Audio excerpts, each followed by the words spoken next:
Hey hi guys, எல்லாரும் எப்படி இருக்கீங்க? நல்லா இருக்கீங்க நம்புறேன். இன்னைக்கு நான் உங்களுக்கு என்ன படம் தெரியுமா கொண்டு வந்திருக்கேன்? ஆக்ஷன், அட்வென்ச்சர், ஃபேண்டசி, காமெடி அப்படின்னு சொல்லிட்டு எல்லாமே கொட்டி கிடக்கிற படம் தான் இந்த படம். மெயினா இந்த படத்துல நம்ம ஏஞ்சலினா ஜூலி இருக்காங்க. ஆக்டிங்க்கு சொல்லவே தேவையில்ல. இந்த படத்தோட ஒன்லைனர் மட்டும் கேளுங்களேன். நம்ம படத்தோட ஹீரோயின் என்ன பண்றாங்கன்னா, அந்த நாட்டோட இளவரசி இருக்காங்கல்ல, அதாவது பிரின்சஸ், அவங்களுக்கு வந்து ஒரு மோசமான சாபத்தை கொடுக்குறாங்க. அந்த சாபம் என்னன்னா, நம்ம இளவரசி வந்து அவங்க 16 வயசு வர வரைக்கும் ரொம்ப சந்தோஷமா ரொம்ப ஆரோக்கியமா அவங்க லைஃபை வாழ்ந்துட்டு வந்துட்டு இருப்பாங்க. ஆனா கரெக்டா அவங்க 16வது பர்த்டே அப்போ அவங்க ஒரு ஆழ்ந்த தூக்கத்தை தூங்குவாங்க. அந்த தூக்கத்துல இருந்து அவங்களை யாராலையும் எழுப்ப முடியாது. இந்த உலகத்துல எந்த சக்தியாலையும் அவங்களை காப்பாற்ற முடியாது. அப்படின்ற மாதிரி நம்ம படத்தோட ஹீரோயின் அந்த இளவரசிக்கு ஒரு சாபத்தை கொடுக்க, கடைசியில அந்த இளவரசி அந்த சாபத்துல இருந்து எழுந்தாங்களா இல்லையா? அந்த சாபத்துல இருந்து அவங்களை யாரு காப்பாத்துனா, நம்ம ஹீரோயின் இந்த மாதிரி அந்த நாட்டோட இளவரசிக்கு இந்த மாதிரி சாபத்தை கொடுக்கறதுக்கு இதுக்கு பின்னால என்ன காரணம் இருக்கு, நம்ம ஹீரோயின் ஏன் இந்த அளவுக்கு மாறினாங்க அப்படின்ற ஒரு கதையை ரொம்ப சூப்பரா ரொம்ப ஃபீல் குட்டா நமக்கு சொன்ன படம் தான் மெலிஃபிசென்ட். அண்ட் வீடியோக்குள்ள போறதுக்கு முன்னாடி நான் தான் ஜெகன், இது உங்க சினிமா மச்சி. இந்த படத்தோட ஆர்வமானது ஒரு வாய்ஸ் ஓவர் மூலியமா நமக்கு சொல்றாங்க. பல 100 வருஷத்துக்கு முன்னாடி 2 ராஜ்யங்கள் இருந்தது. ஒரு ராஜ்யத்துல மனுஷங்க வாழ்ந்துட்டு இருந்தாங்க. அப்படியே அவங்களுக்கு ஆப்போசிட்ல இன்னொரு ராஜ்யம் இருந்தது. அடர்ந்த காடு. அங்க இருக்கிற ஜீவராசிகள்லாம் ரொம்ப வித்தியாசமா இருக்கும், ரொம்ப நல்லவங்க. அந்த இடத்துல இருக்கிறவங்கள நம்ம ஃபேரிஸ்ன்னு சொல்லுவோம். அங்கதான் நம்ம படத்தோட ஹீரோயினும் இருக்காங்க. அவங்களால பார்க்க முடியும். அங்க இருக்கிற ஃபேரிஸை விட நம்ம ஹீரோயின் ரொம்ப பவர்ஃபுல்லா இருப்பாங்க. நம்ம ஹீரோயினால மேஜிக்லாம் பண்ண முடியும். அது மட்டும் இல்ல, நம்ம ஹீரோயின் ரொம்ப நல்லவங்க. எந்த அளவுக்கு நல்லவங்கன்னா, அங்க இருக்கிற மரத்தோட கிளை வந்து உடைஞ்சிருக்கு. அது உடஞ்சிருந்தா கூட அது அப்படியே விட்டு போகாம அந்த கிளையை வந்து அவங்களுடைய மந்திரத்து மூலியமா சரி பண்ணிட்டு போவாங்க. அவ்வளோ நல்லவங்க நம்ம படத்தோட ஹீரோயின். இவங்க நேம் என்னன்னா மெலிஃபிசென்ட். அன்னைக்கு ஒரு நாள் அப்படிதான் நம்ம மெலிஃபிசென்ட் என்ன பண்றாங்கன்னா, அவங்களுடைய இடத்துல ஜாலியா பறந்துகிட்டு எல்லாருக்குமே ஹாய் அப்படின்னு சொல்லிட்டு அவங்க சந்தோஷமா இருக்காங்க. அப்போ அந்த இடத்துல 3 குட் ஃபேரிஸ் வருது. இவங்களுக்கு தெரியும்ல, நிறைய கார்ட்டூன்ஸ்ல எல்லாம் பார்த்திருப்பீங்களே. இவங்க வந்து நம்ம மெலிஃபிசென்ட் கிட்ட என்ன சொல்றாங்கன்னா, மெலிஃபிசென்ட், நம்ம இடத்துக்கு ஒரு மனுஷன் வந்திருக்கான். அவன் இங்க வந்திருக்கிறது மட்டும் இல்லாம நம்மளுடைய நதியில இருக்கிற ஒரு முத்தை எடுத்து வச்சிருக்கான் அப்படின்ற மாதிரி அந்த குட் ஃபேரிஸ் நம்ம மெலிஃபிசென்ட் கிட்ட சொல்ல, இந்த விஷயத்தை கேட்ட நம்ம மெலிஃபிசென்ட் அவ்வளோ ஆர்வமா அந்த மனுஷனை பார்க்க போறாங்க. ஏன்னா நம்ம மெலிஃபிசென்ட் மனுஷனை ரொம்ப கிட்ட பார்த்தே இருக்க மாட்டாங்க. அதனால நான் போறேன் அப்படின்னு சொல்லிட்டு நம்ம மெலிஃபிசென்ட் சீக்கிரமா அங்க போறாங்க. அங்க போய் பார்க்கும்போது அங்க 2 காவலாளிகள் இருக்காங்க. அவங்க என்ன சொல்றாங்கன்னா, மெலிஃபிசென்ட், அந்த மனுஷன் இந்த செடிக்கு பின்னாலதான் இருக்கான், கூப்பிடுங்க அப்படின்ற மாதிரி அந்த காவலாளர்கள் சொல்ல, நம்ம மெலிஃபிசென்ட் ரொம்ப பொலைட்டா, ஹலோ, அங்க யாராச்சும் இருந்தீங்கன்னா டக்கு நீங்க வந்துருங்க, இல்லைன்னா உங்களுக்கு தான் ரொம்ப ஆபத்து, நீங்களாம் வந்துட்டா நாங்க உங்களை ஒண்ணுமே பண்ண மாட்டோம் அப்படின்ற மாதிரி நம்ம மெலிஃபிசென்ட் சொல்ல, உள்ள இருந்து ஒரு சின்ன பையன் வரான். இவனும் பார்க்க நம்ம மெலிஃபிசென்ட் ஏஜ்ல இருக்கிற மாதிரி தான் இருக்குது. அவன் என்ன பண்ணிருக்கான்னா, அவன் வந்து இந்த தண்ணிக்குள்ள இருந்து ஒரு முத்த மாதிரியை தொலைச்சு வச்சிருக்கான். அப்ப நம்ம மெலிஃபிசென்ட் என்ன சொல்றாங்கன்னா, இங்க பாருப்பா, அந்த முத்த மட்டும் நீ எங்க கிட்ட கொடுத்துட்டு நீ இங்க இருந்து கிளம்பலாம், உன்னை நாங்க ஒன்னும் பண்ண மாட்டோம் அப்படின்ற மாதிரி நம்ம மெலிஃபிசென்ட் சொல்ல, அவனுமே அந்த முத்தை நம்ம மெலிஃபிசென்ட் கிட்ட தூக்கி போட, நம்ம மெலிஃபிசென்ட் அதை வாங்கி அந்த தண்ணிக்குள்ளே போட்டுறாங்க. தண்ணியில போட்டுட்டு நம்ம மெலிஃபிசென்ட் என்ன பண்றாங்கன்னா, சரி வாப்பா, நான் உன்னை அப்படியே வெளியே விட்டுடுறேன் அப்படின்னு சொல்லிட்டு நம்ம மெலிஃபிசென்ட் என்ன பண்றாங்கன்னா, அப்படியே இந்த பையனை பத்தி விசாரிச்சுட்டு போறாங்க. அப்புறம் என்னப்பா, உன் பேர் என்ன, உன் அப்பா அம்மா என்ன பண்றாங்க, உன் வீடு எங்க இருக்கு அப்படின்ற மாதிரி நம்ம மெலிஃபிசென்ட் கிட்ட கேட்க, இந்த பையனும் சொல்றான், என் பேரு ஸ்டீஃபன், எனக்கு அப்பா அம்மாலாம் இல்ல, நான் அங்க அரண்மனை இருக்குல்ல, அங்கதான் நான் ஒரு மூலையில இருப்பேன் நான். சரி அதெல்லாம் இருக்கட்டும், உங்க நேம் என்ன அப்படின்னு இந்த ஸ்டீஃபன் வந்து நம்ம மெலிஃபிசென்ட் கிட்ட கேட்க, நம்ம மெலிஃபிசென்ட் அவங்களுடைய நேம் எல்லாம் சொல்லி இன்ட்ரோ ஆகுறாங்க. எனக்குமே வந்து அப்பா அம்மாலாம் கிடையாது, நானும் பிறந்ததுல இருந்து இந்த காட்டுக்குள்ளேயே தான் இருக்கேன், சொல்ல போனா நானும் ஒரு வகையில உன்ன மாதிரி தான் அப்படி இப்படின்னு சொல்லிட்டு நம்ம மெலிஃபிசென்ட் அவங்க சைட்ல இருந்து இன்ட்ரோ ஆகும். இவங்க 2 பேருமே ஹேண்ட் ஷேக் பண்ண ட்ரை பண்றாங்க. அப்படி பண்ணும்போது நம்ம மெலிஃபிசென்ட் அப்படின்னு கத்திட்டு அவங்க கை எடுக்கிறாங்க. என்னன்னு நம்ம பார்த்தா, இந்த ஸ்டீஃபன் இருக்கான்ல, அவன் கையில வந்து இரும்பால செய்யப்பட்ட ஒரு ரிங் ஒன்று போட்டுட்டு இருக்கான். இந்த ரிங்கை போட்டா நம்ம ஃபேரிஸ்க்கு ஒத்துக்காதான், அதாவது ரிங் வந்து இரும்புல இருக்குல்ல, இரும்பால எந்த பொருள் இருந்தாலும் நம்ம ஃபேரிஸ்க்கு வந்து ஒத்துக்காது. அந்த ஒரு விஷயத்தை நமக்கு இந்த இடத்துல தெரிவிக்கிறாங்க. உடனே நம்ம ஸ்டீஃபன் என்ன பண்றான்னா, அந்த ரிங்கை கழட்டி தூக்கி போட்டுறான். இந்த ஒரு விஷயத்தை வந்து நம்ம மெலிஃபிசென்ட்க்கு ரொம்ப பிடிச்சிருக்கும். அதனால நம்ம மெலிஃபிசென்ட் என்ன பண்றாங்கன்னா, ஓகே ஸ்டீஃபன், நீ திரும்ப இங்க வராத, இந்த இடம் ரொம்ப ஆபத்தானது அப்படின்ற மாதிரி நாசுக்கா சொல்ல, இதை வந்து நம்ம ஸ்டீஃபன் புரிஞ்சுக்கிறான். அப்போ நம்ம மெலிஃபிசென்ட் நம்மள இன்னொரு வாட்டி இங்க வர சொல்றான்னு நினைக்கிறேன். ஓகே நான் போயிட்டு வரேன் அப்படின்னு சொல்லிட்டு சிரிச்சிட்டே நம்ம ஸ்டீஃபன் அவங்களுடைய இடத்துக்கு போயிட்டு நம்ம மெலிஃபிசென்ட் ஸ்டீஃபனே நினைச்சிட்டு இருக்காங்க. நம்ம மெலிஃபிசென்ட் பிறந்ததுல இருந்து மனுஷங்களை தொட்டே இருக்க மாட்டாங்க. பட் இந்த தடவை அவன் நம்ம மெலிஃபிசென்ட்காக அவனோட இரும்பு மோதிரத்தையே தூக்கி போட்டிருக்கான். அந்த ஒரு விஷயம் வந்து நம்ம மெலிஃபிசென்ட்க்கு ரொம்ப பிடிச்சிருக்கும். அப்படியே சில வாரம் கடந்து போகுது. திரும்ப அந்த ஸ்டீஃபன் என்ன பண்றானா, இந்த காட்டுக்குள்ள வரான். காட்டுக்குள்ள வந்து மெலிஃபிசென்ட் இருக்கியா, மெலிஃபிசென்ட் இருக்கியா அப்படின்னு சொல்லிட்டு அவன் கூப்பிட்ட அடுத்த நிமிஷமே நம்ம மெலிஃபிசென்ட் அந்த இடத்துல வந்து நிக்கிறாங்க. அவ்வளவுதான், இவங்க 2 பேருக்குள்ள நட்பு மலருது. ரொம்ப சந்தோஷமா இருக்கிறாங்க. அவங்க மனுஷங்க இவங்க ஃபேரிஸ் ரெண்டு பேருக்குமே வந்து வித்தியாசம் வேறுபாடு இல்லாம ரெண்டு பேருமே ஒன்னா இருக்காங்க. இப்படியே வந்து பல நாட்கள் கடந்து போகுது, பல வருஷங்கள் கடந்து போகுது. இவங்க ரெண்டு பேருக்குள்ள இருந்த நட்பு இன்னும் அதிகரிக்க ரெண்டு பேருக்குள்ளயும் காதல் வளர ஆரம்பிக்குது. கரெக்டா ரெண்டு பேருக்குமே 16 வயசு ஆகுது. ரெண்டு பேருக்குள்ளயும் காதல் மலர்ந்து ஸ்டீஃபன் என்ன பண்றான்னா, மெலிஃபிசென்ட் நான் உனக்கு ஒரு gift தர போறேன். ட்ரூ லவ் அப்படின்னா என்ன தெரியுமா? இவன் நம்ம மெலிஃபிசென்ட்டுக்கு ஃபர்ஸ்ட் முத்தம் கொடுக்குறான். நம்ம மெலிஃபிசென்ட்டும் அதை ஏத்துக்கிட்டு இவங்க ரெண்டு பேருமே அவங்களுடைய வாழ்க்கையில ரொம்ப சந்தோஷமா இருக்காங்க. அதுக்கு அடுத்து சில நாட்கள் கடந்து போகுது, ரொம்ப நாட்கள் கடந்து போகுது. ஸ்டீஃபனுக்கு அரண்மனையில என்னமோ பதவி கிடைச்சிருக்கு. அதுல இருந்து இந்த ஸ்டீஃபன் என்ன பண்றானா, மெலிஃபிசென்ட்டை பார்க்க வர்றது ரொம்ப ரேர் ஆயிட்டு இருக்கு. இந்த பக்கம் நம்ம மெலிஃபிசென்ட் ரொம்ப பலசாலியா வராங்க. அவங்க இடத்துலயே நம்ம மெலிஃபிசென்ட் தான் ரொம்ப பவர்ஃபுல். இந்த மாதிரி கதை நல்லா போயிட்டு இருக்கே அப்படின்னு நம்ம பார்த்துட்டே இருந்தா இப்பதான் படத்தையே திருப்பி போடுற மாதிரி சில விஷயங்கள்லாம் நடக்க ஆரம்பிக்குது. அது என்னன்னா, இந்த ஃபேரிஸ் இருக்கிற ராஜ்யத்தை அடையணும் அப்படின்னு சொல்லிட்டு ஸ்டீஃபன் இருக்கிறார்ல,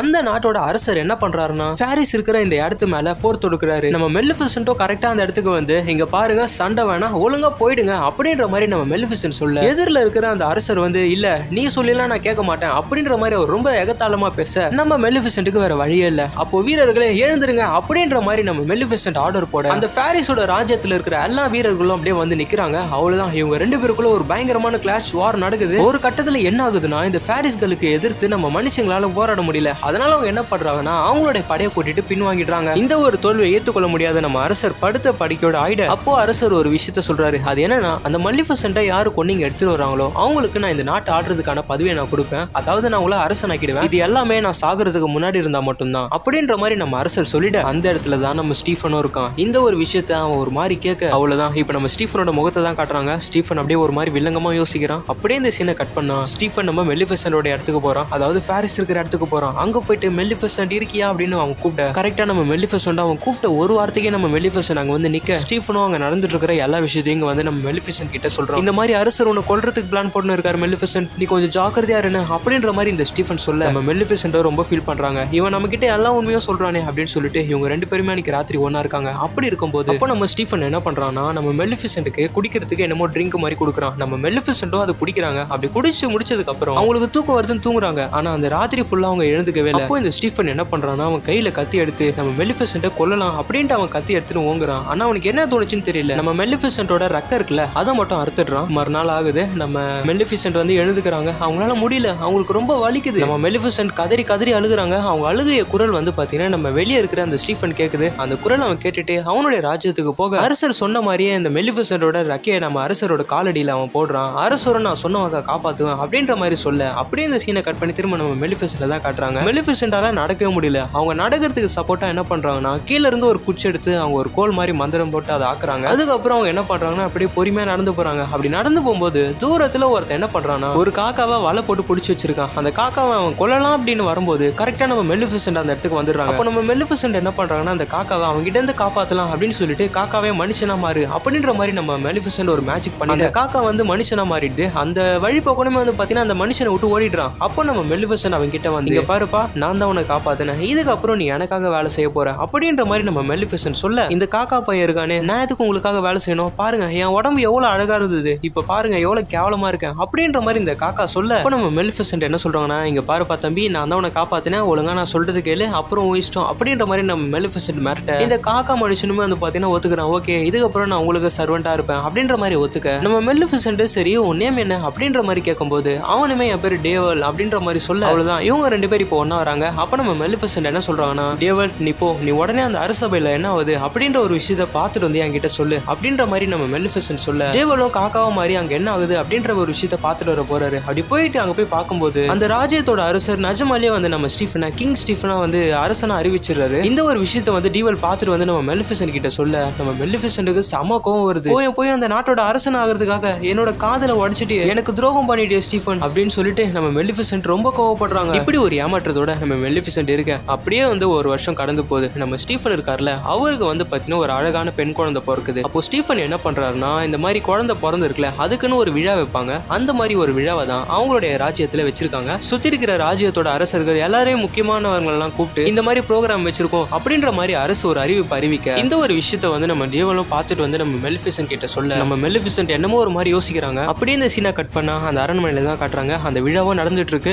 அந்த இடத்துல கரெக்டா அந்த குட் ஃபேரிஸ் இருக்குல்ல அந்த 3 பேர் அவங்க வந்து இந்த குழந்தைக்கு ஆளுக்கு ஒரு வரங்கள் கொடுக்குறாங்க. அது என்னன்னா, ஃபர்ஸ்ட் ஒரு ஃபேரி வருது. இந்த ஃபேரி என்ன சொல்றாங்கன்னா, பாப்பா நீ சின்ன வயசுல இருந்து நீ பெரியவங்கள ஆகிற வரைக்கும் வரைக்கும் நீ ரொம்ப அழகா இருப்ப, நீ ரொம்ப பியூட்டியா இருப்ப அப்படின்ற மாதிரி இந்த ஃபேரி ஒரு வரத்தை கொடுக்க அடுத்து இன்னொரு ஃபேரி வராங்க. அவங்க என்ன சொல்றாங்கன்னா, பாப்பா நீ ரொம்ப சந்தோஷமா இருப்ப, நீ சோகமாவே இருக்க மாட்ட அப்படின்ற மாதிரி ஒரு வரத்தை கொடுக்குறாங்க. அடுத்து லாஸ்ட் ஃபேரி வந்து ஒரு வரத்தை கொடுக்கும்போது அந்த இடத்துல கரெக்டா நம்ம மேலிஃபிசென்ட் வராங்க. அவங்கள பார்த்த உடனே அங்க இருக்கிற எல்லாருமே ஒரு மாதிரி பயப்படுறாங்க. அப்ப அவங்களுமே வந்து, என்ன ஸ்டீஃபன் என்னையா நீ இன்வைட் பண்ணல, இரு நானும் உன் குழந்தைக்கு ஒரு வரத்தை கொடுக்கலாம் தான் இங்க வந்தேன் அப்படின்ற மாதிரி சொல்லிட்டு நம்ம மெலிஃபிசென்ட் ஒரு வரத்தை கொடுக்குறாங்க. அது என்னன்னா, பாப்பா நீ வளர்ற வரைக்கும் ரொம்ப சந்தோஷமா இருப்ப, ரொம்ப அழகா இருப்ப, உன்னோட வாழ்க்கை ரொம்ப சந்தோஷமா இருக்கும். ஆனா இது எல்லாமே உன்னோட 16 வயசு வரைக்கும் தான். உன்னோட 16 வயசுக்கு அப்புறம் இதோ இங்க இருக்குல்ல இந்த துணி தைக்கிற கருவி, இதுல வந்து இந்த ஆணில உன்னோட விரல் படும். உன்னோட விரல் பட்ட அடுத்த நொடியே வந்து நீ சாகுற வரைக்கும் தூங்கிட்டே இருப்ப, உன்னை யாராலையும் எழுப்ப முடியாது அப்படின்ற மாதிரி நம்ம மெலிஃபிசென்ட் இங்க ஒரு சாபத்தை கொடுக்க நம்ம ஸ்டீஃபன் இருக்காரு பயங்கரமா கெஞ்சுறாரு, ப்ளீஸ் இந்த மாதிரி பண்ணாத, அவ பாவம், ப்ளீஸ் அவ குழந்தை அப்படி இப்படின்னு நம்ம ஸ்டீஃபன் பயங்கரமா கெஞ்ச நம்ம மெலிஃபிசென்ட்டும் கொஞ்சம் மனசு இறங்குறாங்க. சரி ஓகே ஸ்டீஃபன், நான் சொன்ன மாதிரியே உன்னோட குழந்தை 16 வயசு வரைக்கும் ரொம்ப சந்தோஷமா அழகா அவளோட வாழ்க்கையில ரொம்ப இனிமையா இருக்கும். அவளுடைய தூக்கத்துல இருந்து அவளை காப்பாத்துறதுக்கு ஒரே ஒரு வழிதான் இருக்கு. கரெக்டா அவருக்கு 16வது பர்த்டே அப்போ ஒரு ட்ரூவான ஒரு லவ் அவளுக்கு கிடைக்கும். யார் ஒருத்தங்க உண்மையா முத்தம் கொடுக்குறாங்களோ அப்போதான் அவ எழுந்துப்பா அப்படின்ற மாதிரி நம்ம மெலிஃபிசென்ட் இந்த சாபத்தை சொல்லி முடிக்கிறதுக்கு முன்னாடி, இந்த சாபத்தை எந்த சக்தியாலையும் தடுக்க முடியாது, இந்த உலகத்துல எந்த பவருமே இந்த சாபத்தை உடைக்க முடியாது அப்படின்ற மாதிரி நம்ம மெலிஃபிசென்ட் இங்க இந்த சாபத்தை போட, இதுக்கப்புறம் நம்ம ஸ்டீஃபன் சும்மா இருப்பாரா? அவருமே வந்து நம்ம மெலிஃபிசென்ட் மேல பயங்கரமா கோவாடிறாரு. அதுக்கப்புறம் நம்ம ஸ்டீஃபன் என்ன பண்றாருன்னா, இந்த துணி தைக்கிற இந்த கருவி இருக்கு இல்லையா, இது எல்லாத்தையும் உடைச்சு நம்ம பாதாளத்துல எரிச்சிருங்க அப்படின்ற மாதிரி நம்ம ஸ்டீஃபன் ஒரு ஆர்டர் போட, அந்த நாட்டோட படை வீரர்களும் அவர் சொன்ன மாதிரியே அந்த ஊர்ல ஒரு தையல் மிஷின் விடாம எல்லாத்தையுமே வந்து கீழே கொட்டி எரிக்கிறாங்க. அடுத்து என்னோட குழந்தைக்கு ஆபத்தே வரக்கூடாது, அந்த மெலிஃபிசென்ட் என்ன நல்லா பண்ணுவா அப்படின்னு சொல்லிட்டு இந்த 3 குட் ஃபேரிஸ் இருக்குல்ல அவங்க கிட்ட இந்த குழந்தைய ஒப்படைச்சு, இந்தாங்க இந்த குழந்தைய 16 வயசு வரைக்கும் அரண்மனையை விட்டு தள்ளியே வச்சுக்கிறீங்க, குறிப்பா ஒண்ணு அந்த மெலிஃபிசென்ட் கண்ணில் என் குழந்தை படவே கூடாது, நல்லா பாத்துக்கோங்க அப்படின்ற மாதிரி அரசர் ஒரு விஷயத்த சொல்ல, அங்க இருக்கிற அந்த குட் ஃபேரிஸ் குழந்தைய தூக்கிட்டு ரொம்ப தூரமா போறாங்க. இன்னொரு பக்கம் நம்ம அரசர் ஒரு பிளான் போடுறாரு. அது என்னன்னா, சீக்கிரமா அந்த மெலிஃபிசென்ட்டை நம்ம கொல்லணும், அவளை கொன்னாதான் என்னோட குழந்தைகிட்ட இருக்கிற சாபம் போயிடும் அப்படின்ற மாதிரி நம்ம அரசர் ஒரு விஷயத்தை யோசிச்சு வச்சிருக்க. இந்த ஒரு விஷயத்தை சூதாரிச்சு நம்ம மெலிஃபிசென்ட் என்ன பண்றாங்கன்னா, இனி என்னோட ராஜ்யத்துல எந்த ஒரு மனுஷனும் வரக்கூடாது அப்படின்னு சொல்லிட்டு அவங்களுடைய ராஜ்யத்தை சுத்தி ஒரு பெரிய அணையை கட்டுறாங்க, அதாவது தடுப்பை கட்டுறாங்க. ஒரு பக்கம் நம்ம டீவல் வேற இது எல்லாத்தையுமே ஒரு மாதிரி பார்த்துட்டு இருக்கான், என்னடா நடக்குது அப்படின்ற மாதிரி. இப்போ அப்படியே இந்த சீனை கட் பண்ணி தூரத்துல இருக்கிற நம்ம பாப்பாவை தான் காட்டுறாங்க. நம்ம பாப்பாவோட பேரு அரோரா. இந்த 3 குட் ஃபேரிஸ் இருக்காங்கல்ல, காட்டுக்கு ஒதுக்குப்புறமா இருக்கிற ஒரு சின்ன பண்ணை வீட்டுல தான் வச்சிருப்பாங்க நம்ம அரோராவை. குழந்தைக்கு நம்மள அடையாளம் தெரியக்கூடாது, அதுக்காக என்ன பண்றாங்கன்னா 3 பேருமே மனுஷங்களா மாற ஆரம்பிக்கிறாங்க. இவங்களை பொறுத்த வரைக்கும் குழந்தைய எப்படி பாத்துக்கணும்னே தெரியாது, இஷ்டத்துக்குன்னு இப்ப வந்த இடத்துல அப்படியே விட்டு போறாங்க. இவங்களை பொறுத்த வரைக்கும் மெலிஃபிசென்ட் நம்மள ஃபாலோ பண்ணல, நம்ம வந்து மெலிஃபிசென்ட்டுக்கு தெரியாம தான் இருக்கும் அப்படின்ற மாதிரி இவங்க நினைச்சிட்டு இருக்க. ஆனா இவங்க போனதுக்கு அப்புறம் நம்ம குழந்தை மேல ஒரு காக்கா வந்து உட்காருது. யாரு நமக்கு தெரியும், வேற யாரு, நம்ம டீவல் தான். அவ்வளவுதான், நம்ம மெலிஃபிசென்ட்டோ கரெக்டா இந்த இடத்துக்கு வந்துடுறாங்க. குழந்தையும் பாக்குறாங்க, நீ பாக்குறதுக்கு அவ்வளவு அழகாலாம் இல்ல, நீ பாக்குறதுக்கு சுமாரா தான் இருக்க, உனக்கு நான் ஒரு பேர் வைக்க போறேன், உன்னோட பேரு பீஸ்டி அப்படின்னு சொல்லிட்டு நம்ம மெலிஃபிசென்ட் என்ன பண்றாங்கன்னா அப்படின்னு கத்துறாங்க பாருங்க. இந்த குழந்தை இருக்கே மெலிஃபிசென்ட்டை பார்த்து பயப்படணும்னு பார்த்தா சிரிக்கும். நம்ம மெலிஃபிசென்ட்டுக்கு மொக்கையாயிடும். நம்ம மெலிஃபிசென்ட்டோ இந்த குழந்தை எனக்கு சுத்தமா பிடிக்கல அப்படின்னு சொல்லிட்டு கம்முன்னு போயிடுறாங்க. இப்போ அப்படியே மரணம் ஆகுது. நம்ம அரோரா இருக்குல்ல ரொம்ப அழுகுது. என்னன்னு கேட்டா, நம்ம குழந்தைக்கு பிறந்த பால் கொடுக்கணும் இல்லையா, இவங்க 3 பேருமே பாலே கொடுக்க மாட்டாங்க. பால் கொடுங்க அப்படின்னு சொன்னா கீழே இருக்கிற கேரட் சில ஃப்ரூட்ஸ் எல்லாம் எடுத்துட்டு வந்து இந்த அதை சாப்பிடு அப்படின்ற மாதிரி சொல்றாங்க. நம்ம மெலிஃபிசென்ட்டுக்கா அட என்னடா இவங்க இது கூட தெரியாம இருக்காங்க அப்படின்ற மாதிரி அவங்க ஒரு பக்கம் கடுப்பாக. அன்னைக்கு ராத்திரி ஆகுது. எல்லாருமே தூங்குனதுக்கு அப்புறம் நம்ம டீவல் கிட்ட ஒரு சின்ன ஃபிளவர் கொடுக்குறாங்க. அதுல பால் வர மாதிரி அவங்க மேஜிக் பண்ணி இந்த ஃபிளவர் எடுத்துட்டு வந்து அரோரா கிட்டையும் கொடுக்குறாங்க. அரோராவும் அந்த பாலை குடிச்சுக்கிட்டு அமைதியா தூங்க ஆரம்பிக்கிறா. இப்ப அப்படியே மரணம்லாம் ஆக ஆரம்பிக்குது. இந்த 3 ஃபேரிஸும் குழந்தைய பாத்துக்காம மாத்தி சண்டை போட்டுட்டே இருப்பாங்க. ஒரு கட்டத்துல என்ன ஆகுதுன்னா, அவங்க இருக்கிற அந்த வீட்டுக்குள்ள பயங்கரமா மழை பெய்ய ஆரம்பிக்குது. இது வந்து இந்த ஃபேரிஸோட வேலையா தான் இருக்கும் அப்படின்னு நம்ம பார்த்துட்டே இருந்தா, ஆனா இல்ல, வெளியே இருந்து நம்ம மெலிஃபிசென்ட் தான் அவங்க இந்த மாதிரி பண்ணிட்டு இருக்காங்க. பயங்கரமா அவங்க வந்து சிரிச்சிட்டு இருப்பாங்க. இதை வந்து டீவல் பாக்குறான், என்ன மேடம் ஜாலியா இருக்கீங்க போல அப்படின்ற மாதிரி பார்த்துட்டே இருக்க. நம்ம மெலிஃபிசென்ட்டோ சும்மா ஹே நான் ஜோக் பண்ண, நீ ஒன்னும் கண்டுக்காத அப்படின்ற மாதிரி சொல்ல, இப்ப அப்படியே இந்த சீனை கட் பண்ணி நம்ம ஸ்டீஃபனை தான் காட்டுறாங்க. ஸ்டீஃபன் ஒரு பக்கம் என்ன பண்றான்னா, அந்த தடுப்பு சுவரை அழிக்கணும் அப்படின்னு சொல்லிட்டு அவங்க ஆள் மூலியமா அந்த தடுப்பு சுவருக்கு நெருப்பு வைக்கிறான். ஆனா அந்த தடுப்பு சுவர்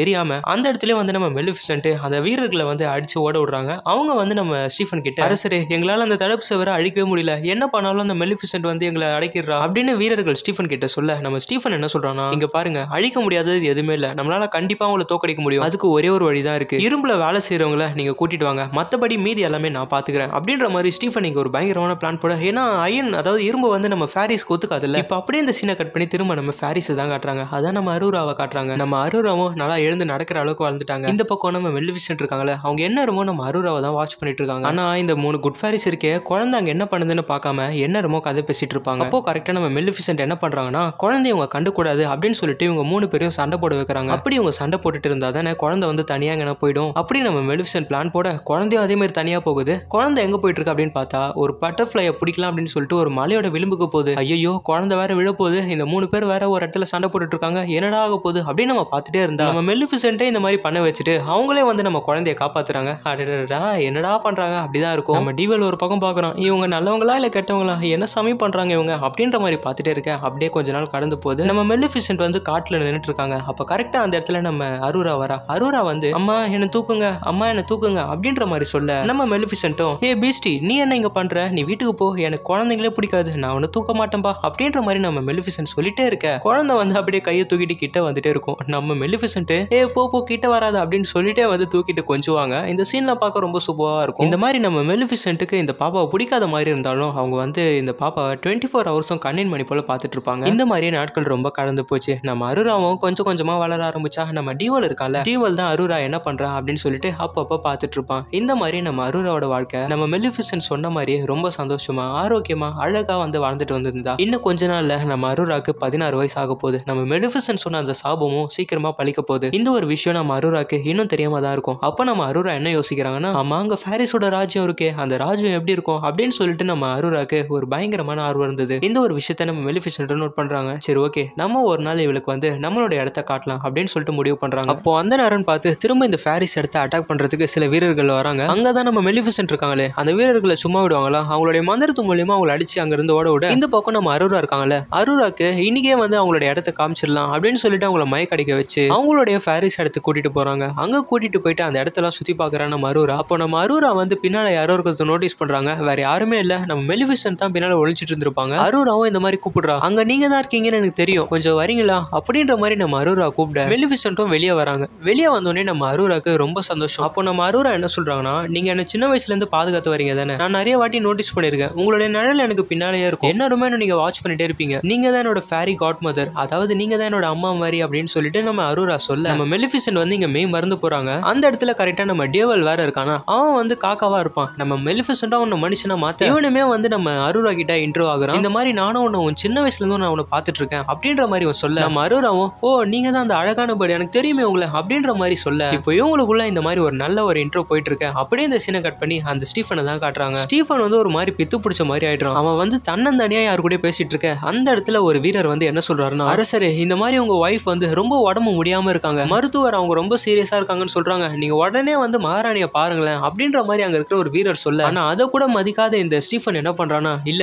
நான் பிஸியா இருக்கணும்னு உங்களுக்கு தெரியாதா, நீ போ அப்படின்னு சொல்லிட்டு ஸ்டீஃபன் வந்து அந்த வீரரை அமுச்சு விட்டுற. அந்த அளவுக்கு நம்ம ஸ்டீஃபன் யார் கூட பேசிட்டு இருக்கான் அப்படின்னு நம்ம பார்த்தோம்னா, நம்ம மெலிஃபிசென்ட் இருக்காங்கல்ல அவங்களுடைய ரெக்க வந்து பாத்தீங்கன்னா அவர் அப்படியே தான் வச்சிருக்காரு, அது கூட தான் இவர் பேசிட்டு இருக்காரு. நீ கண்டிப்பா நீக்கு வருவல, அப்போ உனக்கு இருக்குது அப்படின்னு சொல்லிட்டு இந்த ஸ்டீஃபன் என்ன பண்றான்னா ஒரு மாதிரி பைத்தியம் மாதிரி பேசிட்டு இருக்கான். இப்போ இந்த பக்கம் நம்ம அரூரா வந்து அந்த நதி ஓரமா உட்காந்துட்டு இருக்க அந்த இடத்துல ஒரு 4-5 பிகி மாதிரி வருது. அதாவது அங்க இருக்கிற ஃபேரிஸ் வந்து ஒரு டிஃப்ரெண்டா இருக்கும். அது வந்து அங்க இருக்கிற சேரை வந்து நம்ம அரூரா மேல அடிக்க, ஏன் மேலே அடிக்கிறீங்களா இருங்க அப்படின்னு சொல்லிட்டு நம்ம அரூராவும் அங்க இருக்கிற சேரை எடுத்து அதுங்க மேல அடிச்சுக்க இந்த மாதிரி மாத்தி மாத்தி அடிச்சிட்டு இருக்க. இதை வந்து நம்ம மெலிஃபிசென்ட் ரசிச்சிட்டு இருக்க, அவங்க மேலேயே வந்து லைட்டா பட்டுடுது. இந்த ஒரு காட்சியை பார்த்து நம்ம டிவல் பயங்கரமா சிரிக்க, என்ன பார்த்தே சிரிக்கிறியா நீ அப்படின்னு சொல்லிட்டு நம்ம மெலிஃபிசென்ட் என்ன பண்றாங்கன்னா டிவலோட தலை ஃபுல்லா வந்து இந்த சேரை கொட்டி விட்டுறாங்க. இந்த மாதிரி நம்ம அரூரா நம்ம மெலிஃபிசென்ட் அப்புறம் டிவல் 3 பேருமே அவங்களுடைய லைஃபை ரொம்ப சந்தோஷமா வாழ்றாங்க. அப்போதான் நம்ம மெலிஃபிசென்ட் ஒரு முடிவு பண்றாங்க. அது என்னன்னா, அரூரா கிட்ட இவங்க கொடுத்த அந்த சாபத்தை எப்படியாச்சும் உடைச்சு எரிஞ்சிடலாம் அப்படின்னு சொல்லிட்டு அவங்க என்ன பண்றாங்கன்னா, அன்னைக்கு ராத்திரியா வந்து அரூரா மேல அந்த கர்ஸ் அந்த சாபத்தை அழிக்கிற அந்த மந்திரத்தை எடுக்கிறாங்க. நம்ம மெலிஃபிசென்ட் அந்த சாபத்தை எடுக்கிறதுக்காக ரொம்ப ட்ரை பண்றாங்க, ஆனா அவங்களால முடியல. ஏன் நம்ம அப்படின்னு பார்த்தோம்னா, நம்ம மெலிஃபிசென்ட் என்ன சொல்லியிருப்பாங்கன்னா, இந்த சாபத்தை வந்து எந்த சக்தியாலையும் இந்த உலகத்துல யாராலையுமே உடைக்க முடியாது அப்படின்ற மாதிரி தான் இவங்க இந்த சாபத்தை கொடுத்துருப்பாங்க. அப்படின்னு நம்ம பார்த்தோம்னா, நம்ம மெலிஃபிசென்ட்டும் இவங்க அந்த உலகத்துல தானே இருக்காங்க, அதனால இவங்களாலேயே அந்த சாபத்தை எடுக்க முடியல. இதை குறிச்சு நம்ம மெலிஃபிசென்ட் ரொம்ப ஃபீல் பண்ண இப்போ மறுநாள் ராத்திரியும் ஆகுது. நம்ம அரூரா இருக்காங்கல்ல,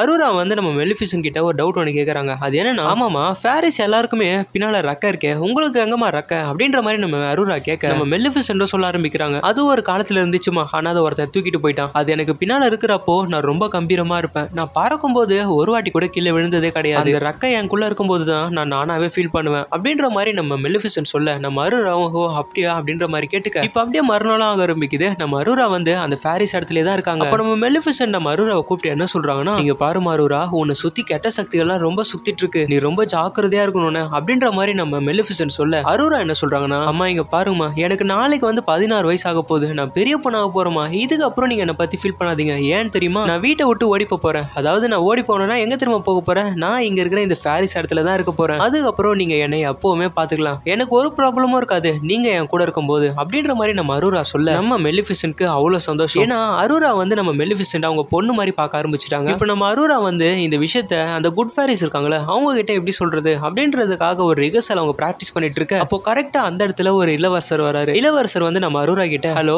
தொந்தரவுக்கு மன்னிக்கணும், நான் இந்த மாதிரி இந்த ராஜ்யத்துக்கு போகணும், கிங் ஸ்டீஃபனை நான் பார்க்கணும், வழி எங்க இருக்குன்னு நான் மிஸ் பண்ணிட்டேன், கொஞ்சம் ஹெல்ப் பண்றீங்களா, எங்க இருக்குன்னு மட்டும் சொல்றீங்களா அப்படின்ற மாதிரி இவன் சொல்ல நம்ம அரூராவும் அப்படியே தயங்கிட்டே வந்து இந்த பக்கம் போங்க அப்படின்ற மாதிரி சொல்லிட்டு, இந்த பையன் வேற பார்க்க ரொம்ப ஸ்மார்ட்டா இருக்கானா. உடனே நம்ம அரூரா வந்து அடுத்து என்ன டாபிக் பேசுறது அப்படின்னு கேக்குறாங்க. அம்மா உங்க நேம் என்ன அப்படின்ற மாதிரி நம்ம அரூரா அவங்க கிட்ட கேட்க, அவனுமே என்னோட பேர் வந்து பிலிப் அப்படின்னு சொல்லிட்டு இன்ட்ரோ ஆகுறான். அவ்வளவுதான், இந்த இடத்துல நம்ம அரூராக்கும் அவனுக்கும் ஒரு கனெக்ஷன் ஏற்படுற மாதிரி இருக்கு. அப்படியே வந்து கட் பண்ணா, சரி ஓகே நான் போயிட்டு வரேன், நான் திரும்ப இந்த பக்கம் தான் வருவேன், வரும்போது உன்னை பார்க்கலாமா அப்படின்ற மாதிரி இந்த பிலிப் கேட்க நம்ம அரூராவும் ஓ கண்டிப்பா நான் வருவேன் அப்படின்ற மாதிரி சொல்ல, இந்த ஒரு விஷயத்த வந்து தூரத்துல நின்று நம்ம மெலிஃபிசென்ட் பார்த்துட்டு இருக்காங்க. அப்போ டியோவல் என்ன சொல்றானா, மெலிஃபிசென்ட் அங்க பாருங்க, அந்த சாபத்துக்கான தீர்வு இவனா தான் இருப்பான், என்ன சொல்றீங்க அப்படின்ற மாதிரி இந்த டியோவல் கேட்க நம்ம மெலிஃபிசென்ட்டா ஐயோ அது இவனா இருக்க மாட்டான், பாரு அவனும் அவன் ட்ரெஸ்ஸும் அப்படின்னு சொல்லிட்டு நம்ம மெலிஃபிசென்ட் சொல்ல நம்ம டியோவல் வந்து ஒத்துக்க மாட்டான், அதனால இவனா தான் இருக்கும் அப்படின்ற மாதிரி நம்ம டியோவல் ஒரு பிடிவாதமா இருக்கு. அப்படியே இந்த சீனை கட் பண்ணி நம்ம அரூராவை தான் காட்டுறாங்க. அரூரா வந்து அவங்களுடைய வீட்டுக்கு போயிட்டு இந்த மாதிரி அவங்க குட் ஃபேரிஸ் கிட்ட என்ன சொல்றாங்கன்னா, நாளைக்கு எனக்கு 16 வயசு ஆக போகுது அப்படின்ற மாதிரி அவங்க கிட்ட சொல்ல அந்த குட் ஃபேரிஸா உடனே கேக் எடுத்துட்டு வந்து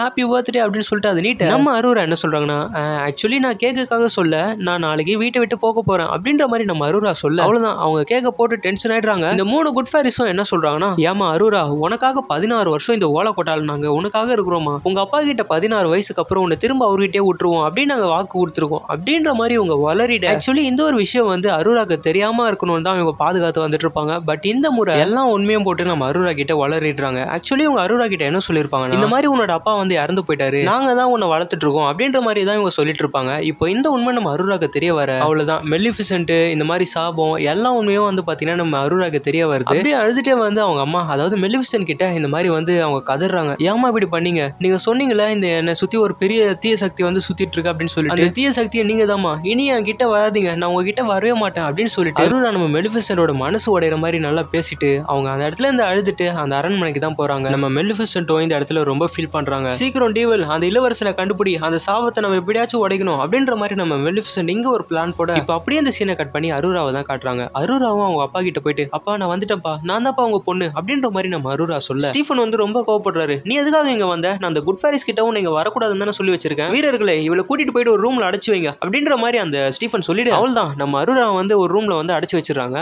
நம்ம அரூராவும் ஐயோ இப்ப என்னடா பண்றது அப்படின்னு யோசிச்சுட்டே இருக்கும்போது அங்க வந்து பின்னால ஒரு ஸ்கிரீனால மூடி வச்சிருக்காங்க. நம்ம அரூரா வந்து அதை தள்ளி பார்க்கும்போது பின்னால வந்து ஒரு டோர் இருக்கு, அதை தட்டினா வெளியே இருந்து வந்து பாத்தீங்கன்னா ஒரு லேடி வந்து அந்த டோரை ஓபன் பண்றாங்க. நம்ம அரூராவும் அந்த ரூம்ல இருந்து அப்படியே வெளியே வந்துடுறாங்க. அப்படி வெளியே வந்துட்டு இருக்கும்போது அப்படியே அந்த சீனை கட் பண்ணி நம்ம மெலிஃபிசென்ட் தான் காட்டுறாங்க. அந்த ஃபேரிஸ் இடத்துல அந்த பிலிப் இருக்கால அவனுமே வந்து நம்ம அரூரா இருக்காங்களா அப்படின்னு சொல்லிட்டு பார்க்க வந்திருப்பான். அந்த நேரம் பார்த்து நம்ம மெலிஃபிசென்ட்டும் அங்க இருக்க, ஓ அப்ப இவன் தான் அந்த ட்ரூ லவ் கேஸ் தர போறான் போலகுது அப்படின்னு சொல்லிட்டு அவனை மயக்கம் படுத்த வச்சு சீக்கிரமா நம்ம மெலிஃபிசென்ட் என்ன பண்றாங்கன்னா உடனே வந்து இந்த டியோவல ஒரு குதிரையா மாதிரி அவன் மேல சவாரி செஞ்சுக்கிட்டே இந்த பிலிப்பை வந்து அரண்மனை கூட்டிட்டு போறாங்க. ஏன்னா அந்த சாபத்தை தீர்க்கணும் இல்லையா, அதுக்காக இந்த பக்கம் நம்ம அரூராவோட விரல்லையோ அந்த சாபமானது பழிக்க ஆரம்பிக்க போது, அதாவது அந்த அறிகுறி வந்து நம்ம அரூராக்கு தெரிய வருது. அவங்களுமே வந்து அந்த பாதாள அறைக்கு தான் போயிட்டு இருக்காங்க. அங்க வந்து அந்த கருவி இருக்கு பாத்தீங்களா, அது உடஞ்சுதான் இருக்கும். ஆனா அந்த சாபத்துக்கு ஏற்ற மாதிரி அது திரும்ப அப்படியே ஜாயினிங் ஆக இந்த பக்கம் நம்ம மெலிஃபிசென்ட் வேற சீக்கிரம் நம்ம போகணும், அது நெருங்க போகுது அப்படின்ற மாதிரி நம்ம மெலிஃபிசென்ட் இங்க ஸ்பீடா வந்துட்டு இருக்காங்க. டைம் ரொம்ப கடந்து போச்சு. நம்ம அரூரா வந்து அந்த கருவியில வந்து அவங்களுடைய விரல் அந்த ஆணில பட்டு அவ்வளவுதான் எல்லாம் முடிஞ்சு போச்சு. நம்ம அரூரா வந்து அந்த சாகர் வரைக்கும் தூக்கத்துல அந்த சாபத்தை வந்து அடைஞ்சிட்டாங்க. இந்த ஒரு விஷயம் வந்து நம்ம மெலிஃபிசென்ட் வந்துட்டு இருக்காங்கல்ல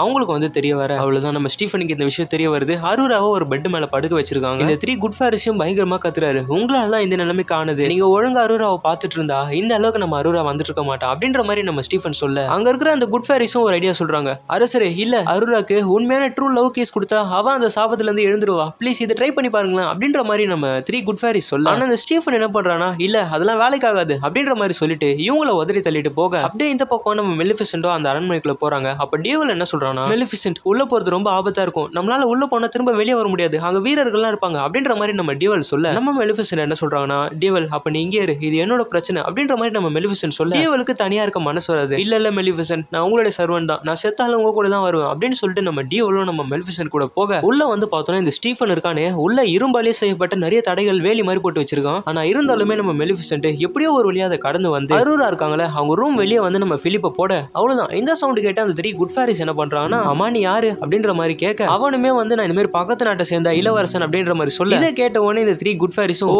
அப்ப இவன் தான் அந்த ட்ரூ லவ் கிஸ் கொடுக்க தகுதியானவன் போலகுது அப்படின்னு சொல்லிட்டு இந்த 3 குட் ஃபேரிஸ் என்ன பண்றாங்கன்னா, பிலிப்பை கூட்டிட்டு வந்து அருராக்கு கிஸ் பண்ணு அப்படின்னு சொல்லிட்டு இருக்காங்க. நம்ம பிலிப்பும் பார்த்து அருரா உனக்கு என்னாச்சு அப்படின்ற மாதிரி பேசிட்டு இருக்க, இந்த 3 குட் ஃபேரிஸும் வந்து அட டைம் இல்லப்பா கிஸ் பண்ணுப்பா அப்படின்ற மாதிரி சொல்ல, பிலிப்புமே வந்து நம்ம அருராக்கு கிஸ் கொடுக்குறான். பட் இங்க வந்து எந்த ஒரு ரியாக்ஷனுமே ஆகல. அருரா அதே மாதிரி படுத்த படிக்கோட தான் இருக்காங்க. இந்த காட்சி வந்து நம்ம மெலிஃபிசென்ட்டோ பார்த்துட்டு இருக்க அவங்களுக்குமே தெரிய வருது, ஓ அப்ப இவன் அவன் இல்ல போலகுது அப்படின்ற மாதிரி நம்ம மெலிஃபிசென்ட் தெரிய வர, அவ்வளவுதான் இந்த பக்கம் இருக்கிற இந்த குட் ஃபேரிஸா டேய் நீ போலியானவன் போலகுதுடா ஓடுறா அப்படின்னு சொல்லிட்டு அவன் அங்க இருந்து விரட்டி அடிக்க, இதுக்கப்புறம் வேற என்ன பண்ண முடியும்? நம்ம மெலிஃபிசென்ட்டோ அவங்க கண்ணு கலங்கி வந்து இந்த மாதிரி அருரா கிட்ட பேசுறாங்க, அருரா என்ன மன்னிச்சிருமா, நான் அப்ப வந்து ரொம்ப கோவமா இருந்தேன், நான் ரொம்ப பழி வாங்குற எண்ணத்தோட இருந்தேமா, அப்ப எனக்கு என்ன பண்றதுன்னு புரியல, அதனாலதான் நான் இந்த மாதிரிலாம் பண்ணிட்டேன், நான் பண்ண தப்புக்கு எனக்கு மன்னிப்பே இல்லமா. நம்ம மெலிஃபிசென்ட் வந்து ரொம்ப கண் கலங்கி அவங்களுடைய மனசுல இருக்கிற வார்த்தைகள் எல்லாம் வெளியே வர ஆரம்பிக்குது. இதுக்கு முன்னாடி எனக்கு பாதி இருதயம் இருந்துச்சுமா, நீ வந்ததுக்கு அப்புறம் அந்த இதயம் முழுக்க நீ தான் இருந்த, இப்ப நீயுமே இல்லமா, உன்னோட சிரிப்பு உன்னோட சந்தோஷத்தை பார்க்காம நான் எப்படிமா இருப்பேன், கெஞ்சி கேக்குறமா ப்ளீஸ் வந்துருமா அப்படின்னு சொல்லிட்டு